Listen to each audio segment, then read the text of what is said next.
pitch. Swing and a miss. Struck him out. The Philadelphia Phillies are 2008 World Champions of Baseball. Lining up, Adrian Neville, and here it comes. McKinnon connects. Philadelphia Eagles are Super Bowl champions. Eagles fans everywhere, this is for you. What's up, everybody? Back with another episode of GameDay, covering, I believe is it week 10 or week 11? What week are we in of the NFL?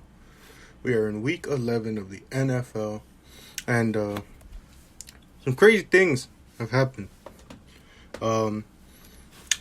Looking at it, I think the craziest thing from this week was, I don't think anyone expected Detroit to blow out New York 31-18.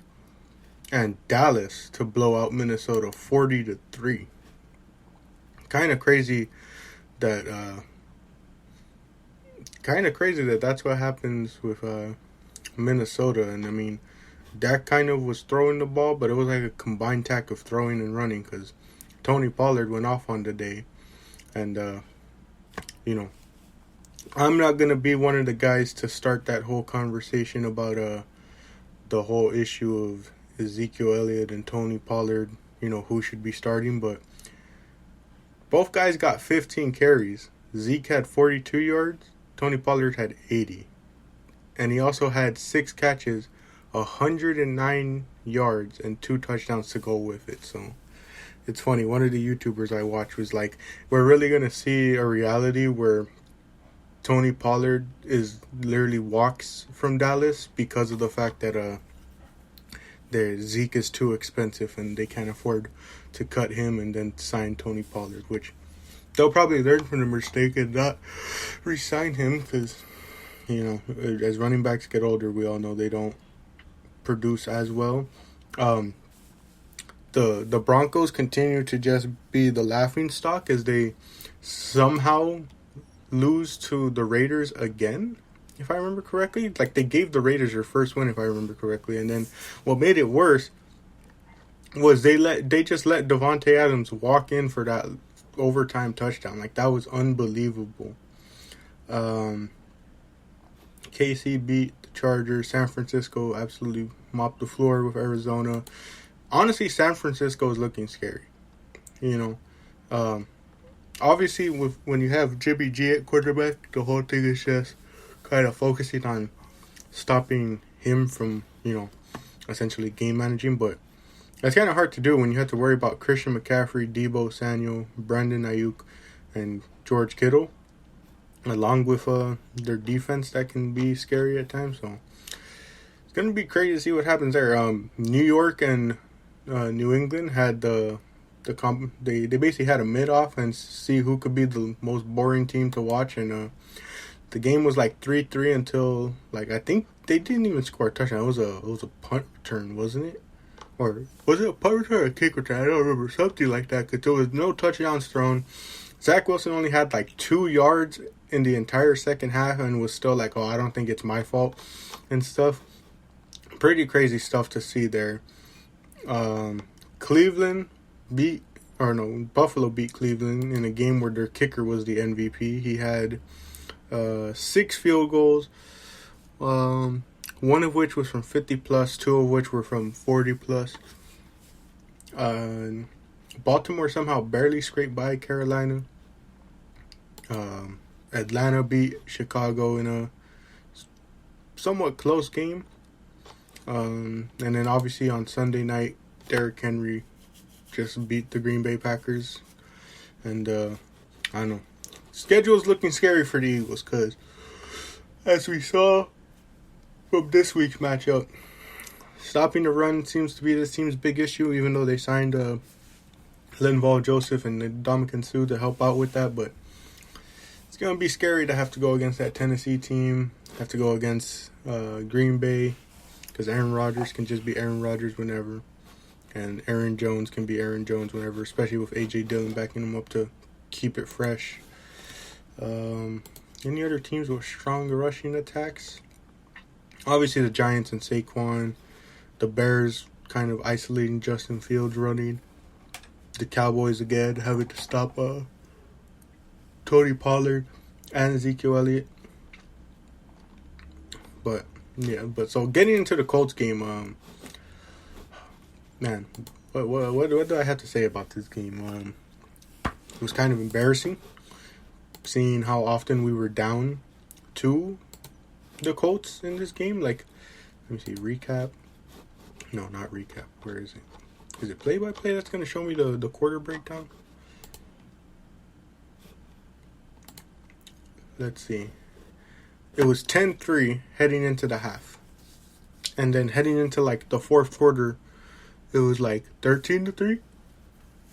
Obviously, we would come back with touchdowns to win the game. You know, Jalen Hurts rushing it in, Quez Watkins catching a touchdown.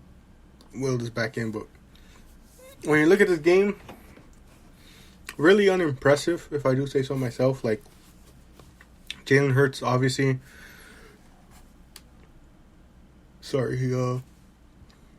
it's not like the most mind-blowing stat line, but he did have, 190 yards, a touchdown, 16 carries for 86 yards and a touchdown. But then, you see, I don't know what it's been with this team since the bye week, but they just can't hold on to the ball. They can't stop turning over the ball. Like, literally, they brought it up in the Washington game. It was like this team had a total of like 3 turnovers in the first half, and then they ended the game with, like, on the season, like, now it was like 5 or 6 on the season.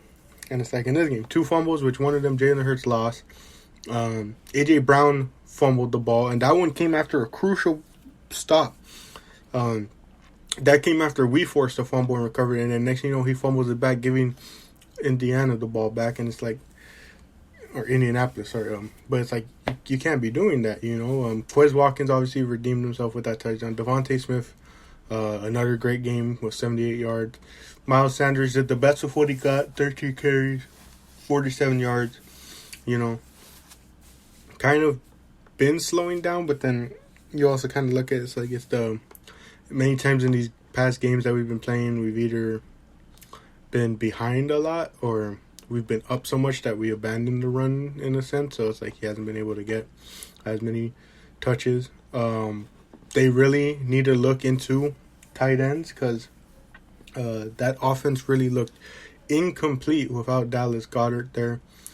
The defense, it was hit or miss. They got 4 sacks. They forced a fumble.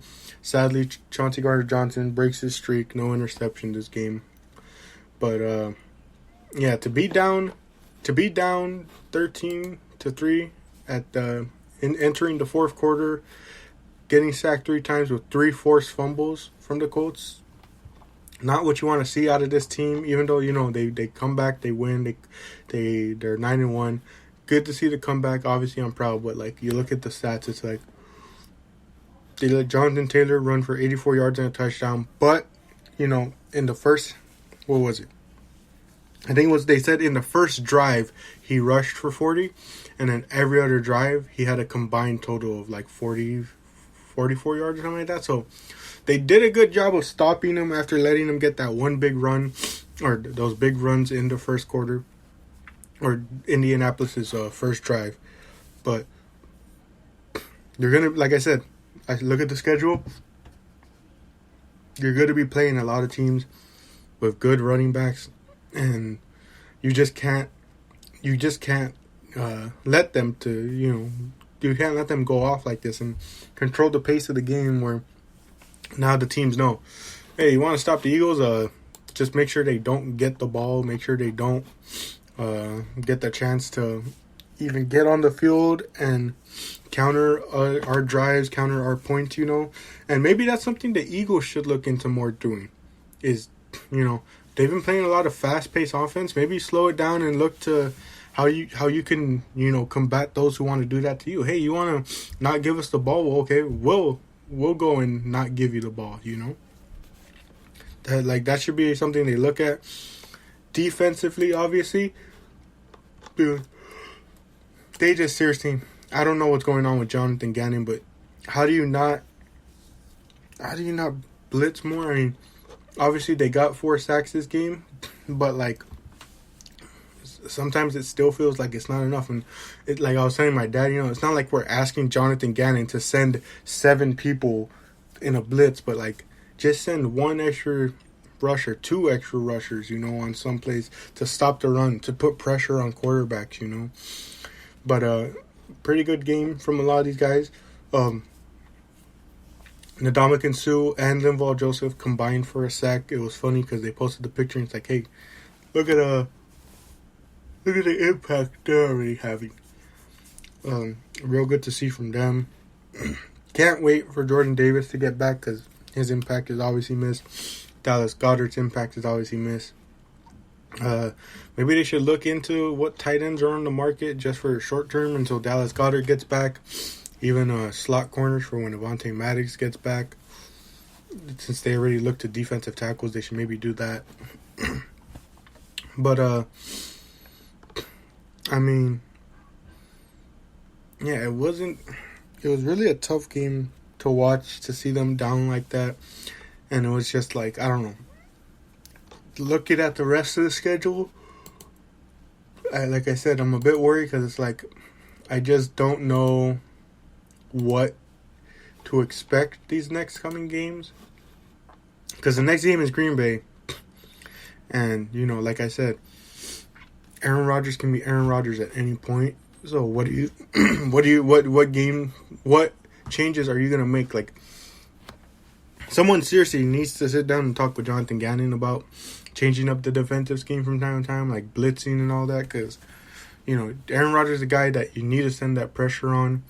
But I know, Jonathan Gannon's going to do the opposite and be like, oh, let's put more people in coverage to limit Aaron Rodgers' options. And it's like, sometimes, you go with the obvious, and that's, blitzing. The Titans game, you're going to really have to stack that box to stop Derrick Henry, Like, it may hurt on some passing plays, but you really need to stack that box.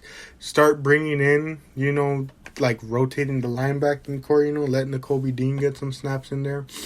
But you're really going to have to bring that pressure.